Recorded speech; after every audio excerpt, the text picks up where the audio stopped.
इनके बाद शोरा में सबसे पहले और पुराने और मशहूर शायर मिर्जा असदुल्लाह गालिब साहब हैं।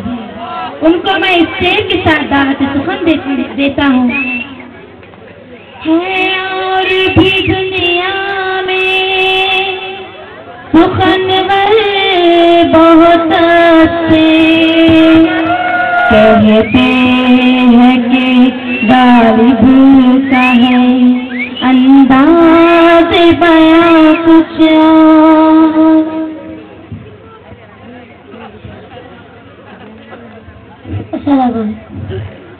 हर एक बात पे कहते हो तुम के तू क्या है, हर एक बात पे कहते हो तुम के तू क्या है।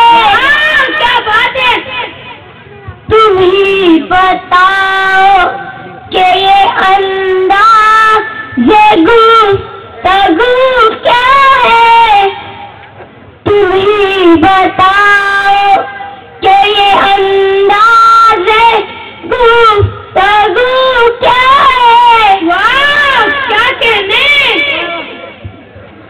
रगों में दौड़ने फिरने के हम नहीं कायल, रगों में दौड़ने फिरने के हम नहीं कायल, जवाक ही से ना टपका तो फिर लहू क्या है।